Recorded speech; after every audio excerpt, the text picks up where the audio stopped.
রাজ্যে সম্প্রতি পালাবদল হয়েছে। 15 বছর পর তৃণমূলের বদলে বিজেপি এসছে ক্ষমতায়। এই পরিস্থিতিতে বামেরা নতুন করে কি করে মানে কিভাবে লড়াই নিয়ে ভাবছে তারা, বা লড়াইয়ের কোন পথ তারা নিতে চাইছে, এই বিষয়ে কথা বলবো একজন এমন মানুষের সঙ্গে। তিনি আমাদের কার্যত সবারই অভিভাবক। তিনি বিমান বসু। বেঙ্গল পলিটিক্সে আপনাকে স্বাগত। আমার নাম অভিষেক সেনগুপ্ত। আমি আপনাকে যে প্রথম যে প্রশ্নটা করতে চাইছি সেটা হচ্ছে যে আপনার 87 বছর বয়স হলো, বা বয়স হবে 87 বছর। আপনি এই পরিস্থিতিতে আপনি আজও আপনাকে যে কোনো মিছিলের সামনে দেখা যায়, সামনের সারিতে দেখা যায়। আমি কদিন আগে একটা মিছিল দেখলাম ও ধর্মতলাতে, সেখানে আপনি ছিলেন উপস্থিত। এই যে আপনি এখনো পর্যন্ত কিসের টানে, কিসের নেশায় এইভাবে ছুটে বেড়াতে পারেন? টানটা তো একটাই, রাজনীতি, আদর্শ, মতাদর্শ। ফলে 50-এর দশকের শেষ দিকে যে মতাদর্শে দীক্ষিত হয়েছিলাম, পরে তাকে পুষ্ট করার জন্য নিজের মেহনত করতে হয়েছে। তাতে মনে হয়েছে মানব মুক্তির দর্শন মার্ক্সবাদী দর্শন। মানুষের মধ্যে বিরোধ বিভেদ খুঁজে বেড়ায় না।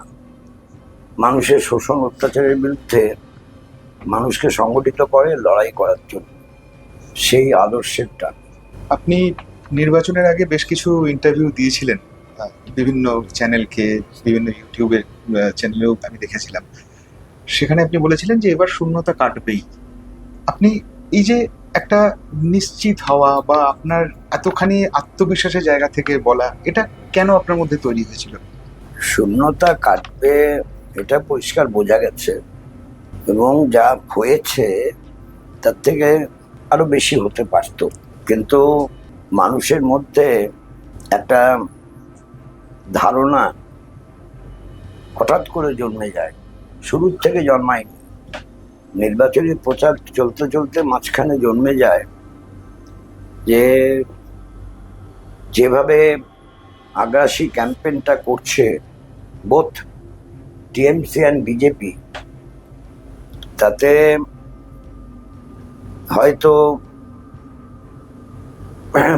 বামেদের ভোট দিলে টিএমসি জিতে যেতে পারে, এরকম একটা মনোভাবের জন্ম অনেকের হয়তো অজান্তেও গড়ে উঠেছে, এমনও হতে পারে। সব জায়গায় সমানভাবে না হলেও আমি যেটা বলছি যে যেসব ক্ষেত্রে আমরা আমাদের জেতা সম্ভবপর হতে পারতো কিন্তু হয়নি, তার জন্য আমাদের প্রার্থীরা দায়ী তা নয়, আমাদের পার্টির কর্মীরা বা নেতৃত্ব দায়ী তাও নয়। অর্থাৎ যখন একটা ভাবনা গড়ে ওঠে বামেদের ভোট দিলে ভোটটা নষ্ট হয়ে যাবে, তাতে এই তৃণমূল সরকার দুর্নীতির একেবারে আষ্টেপৃষ্ঠে দুর্নীতিতে মানে বাধা রয়েছে, তারা আবার চলে আসবে, তাদের আটকাতেই হবে। তাই করে বিজেপিকে ভোটটা দিয়েছে। ভোটের অনেক আগে থেকে মীনাক্ষী মুখার্জিকে উত্তরপাড়ায় বিভিন্ন কর্মসূচিতে, দলের বিভিন্ন কর্মসূচিতে দেখা গিয়েছিল। আপনারা উত্তরপাড়ায় জিততে এতখানি মরিয়া ছিলেন কেন? মানে এর পেছনে কি অন্য কোনো কারণ ছিল? না না, কার্টুন থাকে না, সিট তো স্টাডি করতে হয়। সিট স্টাডি করে মনে হয়েছিল হয়তো যে উত্তরপাড়ায় দাঁড়ালে পর, ওর তো উত্তরপাড়ায় বাড়ি নয়, ওর বাড়ি হচ্ছে পশ্চিম বর্ধমানের কুলটিতে। কিন্তু ওখানে কাজকর্মের সঙ্গে সম্পর্ক যুক্ত ছিল না, এরকম অনেক জায়গায় কাজকর্মের সঙ্গে সম্পর্ক যুক্ত ছিল, একবারে বেস্ট লেভেলে কাজকর্ম করেছে, সেজন্য তারাও ভাবছিল এবং সব মিলিয়ে ঠিক হলো যে ওখানেই প্রার্থী হবে। মুস্তাফিজুর রহমান রানা কি ব্যতিক্রমী কিছু করলেন? মানে আপনাদের একটা আসন এসছে ডোমকল থেকে, মানে উনি কি এমন কিছু করেছেন যেটার কারণে এই যে সাকসেসটা পাওয়া গেল? ব্যতিক্রমী ব্যাপারটা নয়, ওইখানেতে ও ওখানকারই ছেলে এবং ওখানেই পড়াশোনা করেছে, ওখানেই বড় হয়েছে, ওখানেই রাজনীতি করেছে, আর মানুষের সঙ্গে সম্পর্কটা মানে বলা যায় যে জীবন্ত সম্পর্ক, যেটা খানিকটা ওর আগে যে ছিল ওখানেতে এমএলএ আমাদের আনিসুর রহমান, হ্যাঁ, আনিসুর রহমানেরও এরকম একটা মানে টাচ ছিল আচ্ছা। মানুষের সঙ্গে। মোস্তাফিজুর রহমানের এই রানারও ওই টাচটা আছে, অর্থাৎ মানুষের সঙ্গে সম্পর্ক। এমনকি মেশনারি কাজকর্ম করতে বাইরে চলে যায় যারা ওখান থেকে, তাদের সঙ্গেও যোগাযোগটা রাখে ওভার টেলিফোন। আমি শুনেছি ও হয় ও পাচ্ছে টেলিফোন, না হয় ও ফোন করে জিজ্ঞেস করছে। এটা কখনো 50ও উঠে যায়, আচ্ছা। কখনো 10টা 5টা এরকম হয়। অর্থাৎ হয় ও ফোন করছে, না ওকে ফোন করছে। হুম। এই যে লিভিং কন্ট্যাক্ট মেনটেন করা, আমি যেটা জীবন্ত সম্পর্কের কথা বলছি, সেটা নিশ্চয়ই হয়তো অতিরিক্ত সহায়তা করেছে। বিমানদা, একটা আসন এলো, আপনি কি কোথাও একটু হতাশ, মানে যদি একটু বেশি আসতো? না, আমি হতাশার আমার কোনো জায়গা নেই। আচ্ছা। আমার জীবনে হতাশার কোনো জায়গা নেই, ওটা এইভাবে ক্রস করা আছে। আচ্ছা। হতাশা হবো কেন? আরে পুঁজিবাদী শোষণ ভিত্তিক সমাজে বাস করছি, হতাশ কেন হব? আমাদের এর মধ্যেই কাজ করতে হবে। আচ্ছা, হ্যাঁ, আপনি আপনার এত সুদীর্ঘ রাজনৈতিক জীবন, আমি সেই জায়গা থেকে দাঁড়িয়ে আপনাকে জিজ্ঞেস করছি আর কি, যে এই তৃণমূলের পতনের কারণটা কি? মানে কি মনে হয় আপনার? কোনো আদর্শ বা দর্শন বলে যে বস্তু থাকে, হুম। সেটা বিন্দুমাত্র নেই। যদিও রাষ্ট্রীয় স্বয়ংসেবক সংঘ তো এই দলটার জন্ম দেয়, যেমন আরএসএস এর জন্মদাতা ভারতীয় জনতা পার্টি, আরএসএস এর জন্মদাতা জনসংঘের, আরএসএস এর জন্মদাতা হিন্দু মহাসভা। আরএসএস তো রাজনৈতিক সংগঠন নয়, সামাজিক কাজকর্মের মধ্যে থাকে, নিজেদের যুক্ত রাখে।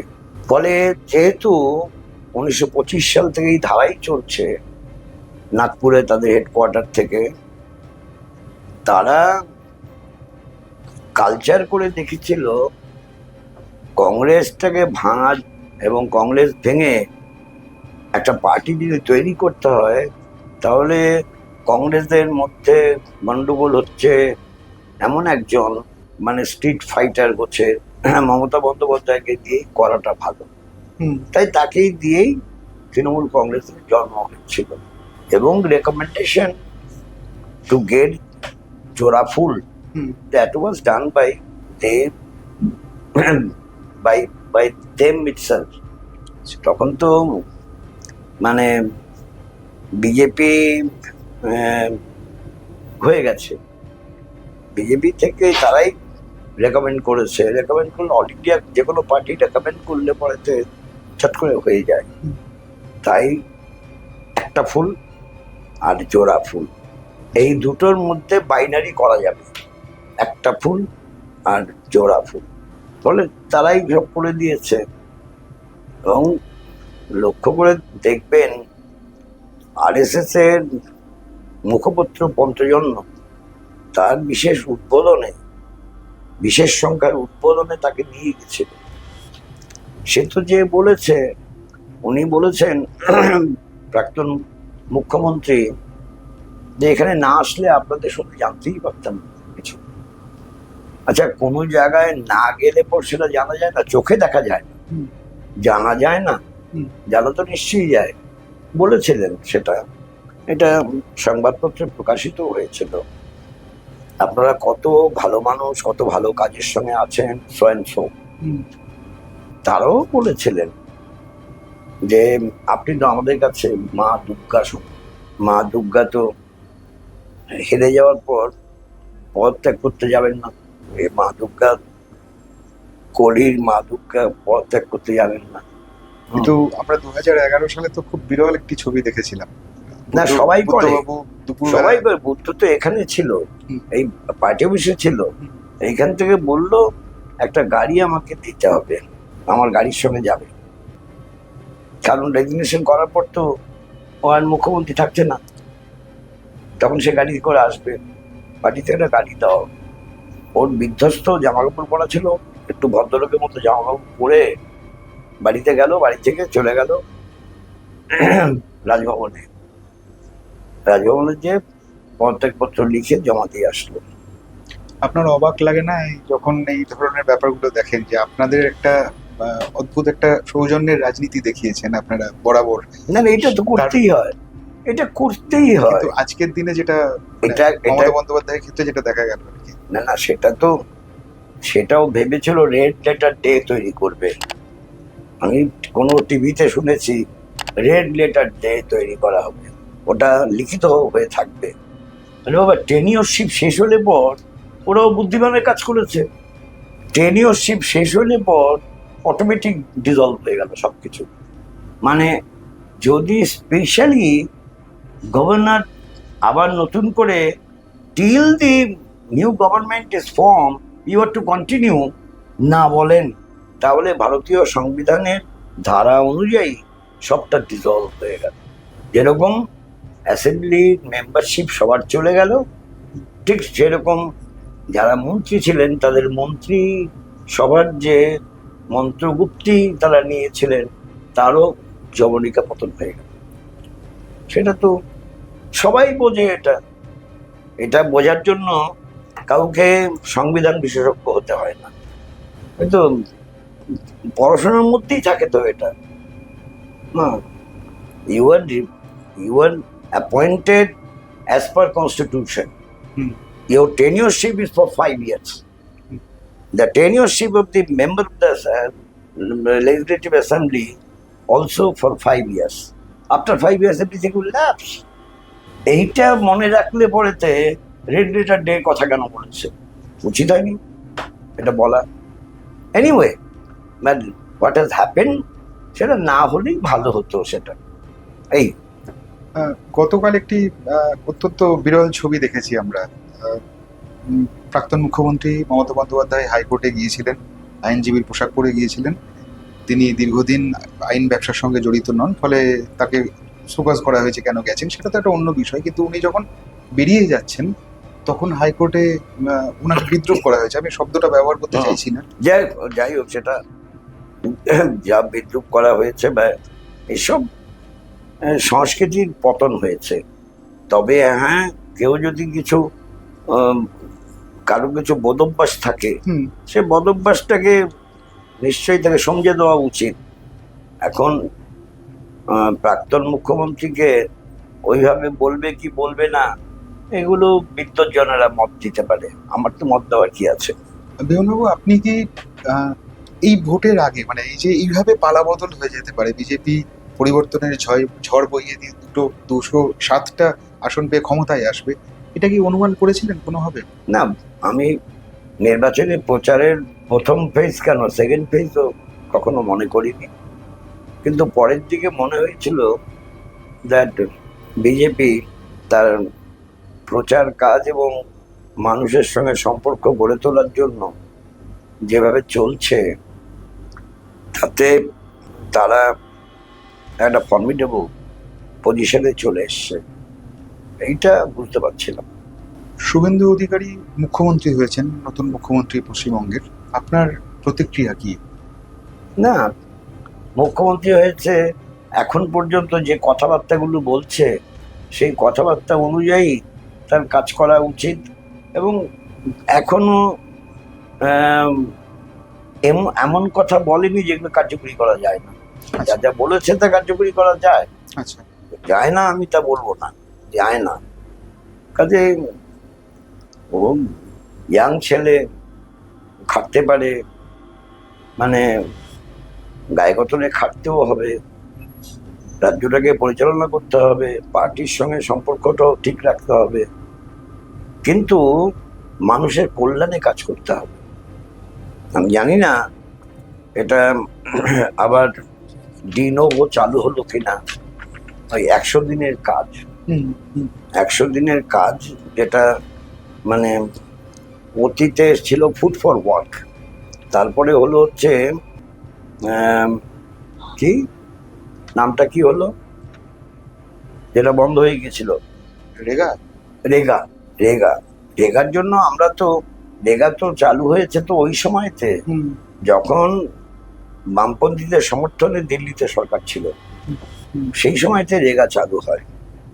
আর রেগার আমরা বেতন বাড়ানোর জন্য দাবিও করেছিলাম, সেটা হওয়া উচিত। মানে তবে রেগাটা হলে পড়েতে খানিকটা আহ, এখনো শহরে তো রেগা সেভাবে হয়নি, হুম। গ্রামাঞ্চলে হয়েছে।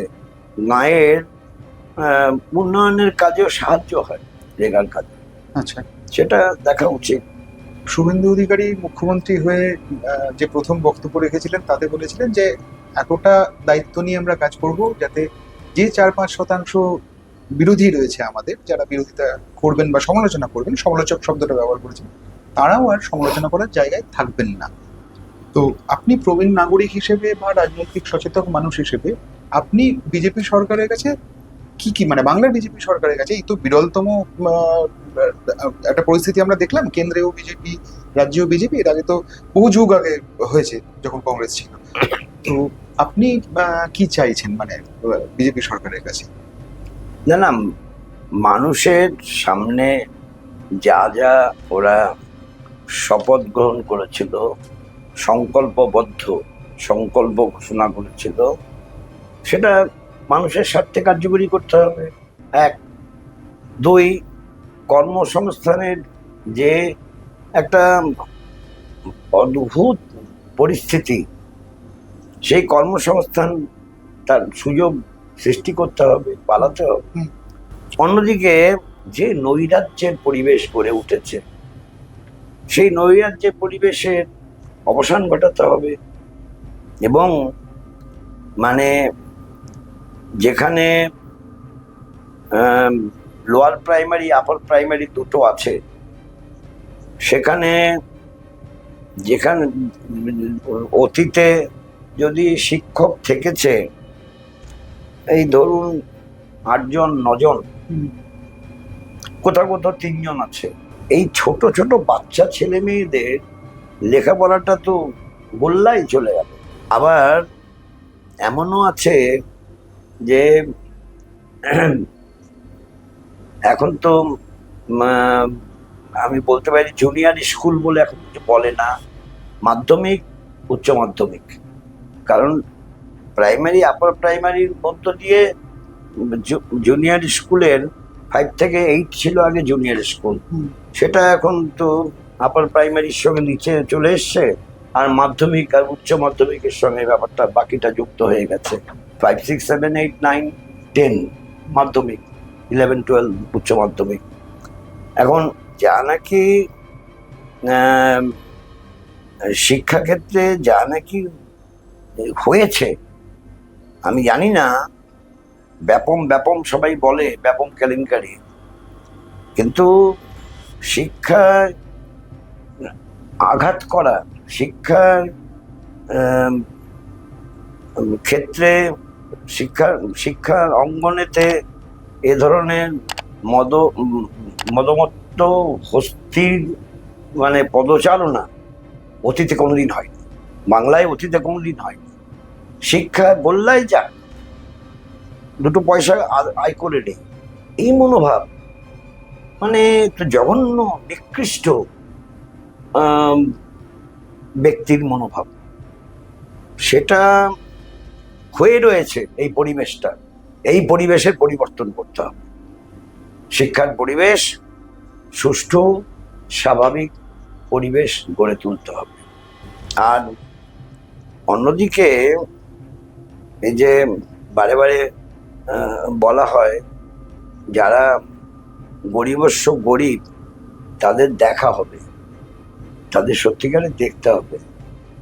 অনিয়ম বেনিয়ম করে বাড়িঘর তৈরি করেছে, সেখানে বাড়িঘর অর্ডার করেছে যে বাড়িঘর ভেঙে দিতে হবে, কিন্তু সেই বাড়িঘর যে লোকগুলো বাস করছে তারা হয়তো বাড়িঘরটা তৈরি করেনি, তারা হয়তো ভাড়া দিয়ে থাকছে। সেই মানুষকে তার উঠে যাওয়ার সময় দিতে হবে, কারণ তাহলে তো রাস্তায় বসতে হবে। অনেকেই আছে পয়সা দিয়ে থাকে, তারা নিজেরা এইসব কোনো মানে কি বলবো দুর্নীতিমূলক কোনো কাজের সঙ্গে তাদের কোনো সম্পর্কই নেই। এখন তাদের তো সময় দিতে হবে নিজেদের জায়গা বেছে বাইরে চলে যাওয়ার জন্য, তা না হলে তো মানুষ তো রাস্তায় থাকতে হবে। আর এই বর্ষাকালটা আসছে, রাস্তায় থাকবেই বা কি করে? এইসব বিষয়গুলো দেখা উচিত। যে কিন্তু বেআইনি যে কার্যকলাপ সেগুলোকে মানে আমি বলবো না সেগুলো তোষণ করা উচিত, সেটা তোষণ করার ব্যাপার নেই। বিজেপি সরকারে আসায় তৃণমূলের পতন হয়, একটা বৃহৎ বিরোধী পরিসর তৈরি হয়েছে। আপনারা কি আরো আগ্রাসী পদক্ষেপের কথা ভাবছেন? না না, কোনো আগ্রাসী আমাদের মানুষের কাছে যেতে হবে, মানুষের কথা শুনতে হবে, মানুষকে ঐক্যবদ্ধ করতে হবে।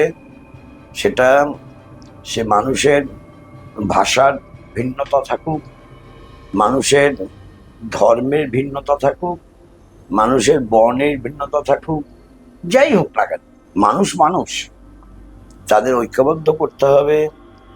মানুষের ওপরে যে অত্যাচার, শোষণ এবং শোষণের শাসন ব্যবস্থায় যেভাবে একেবারে নিচের থাকের মানুষের ওপরে তো অতিরিক্ত চাপ পড়ে, সেই মানুষকেও যুক্ত করে ঐক্যবদ্ধ হতে হবে, যাতে তাদের স্বার্থে এই অধিকাংশ মানুষ তাদের স্বার্থে সরকারি যে কার্যকলাপ পরিচালিত করা যায় তার পক্ষে নিয়ে আসা, আর যে ক্ষেত্রে গণতান্ত্রিক অধিকার হরণের জন্য যদি কোনো কর্মসূচি নেয় তা বন্ধ করার জন্য ঐক্যবদ্ধভাবে লড়াই করে এই কাজ করতে হবে।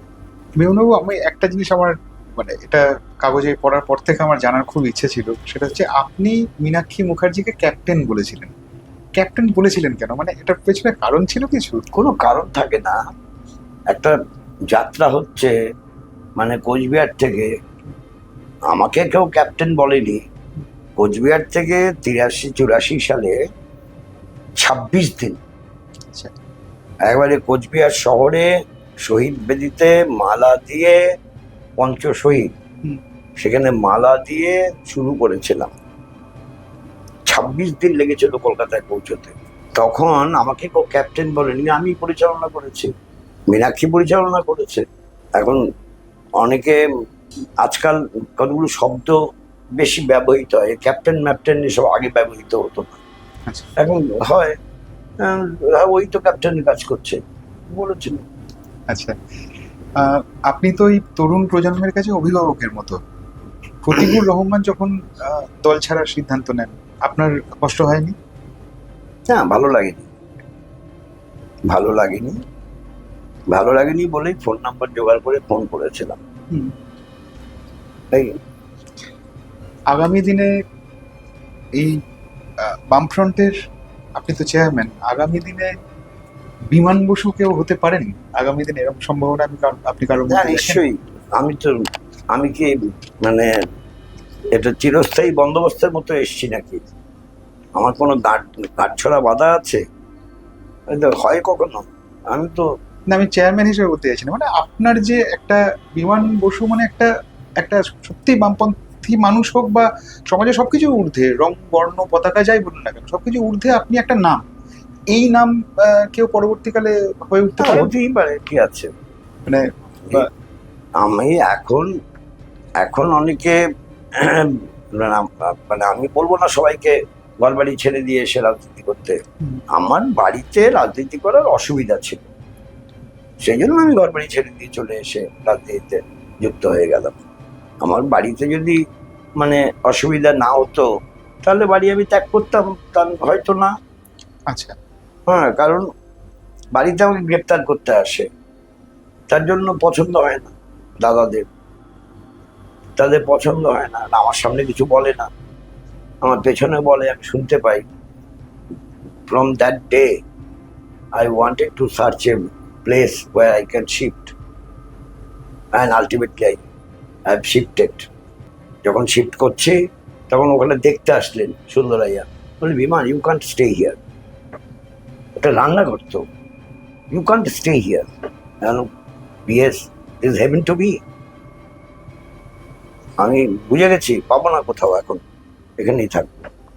আমি সেটা বলবো না যে সবাইকে ঘর বাড়ি ছেড়ে দিয়ে চলে আসতে হবে, আমি কখনো বলবো না। আমার পরিবেশ পরিস্থিতির জন্য আমাকে ছাড়তে হয়েছিল বাড়িতে।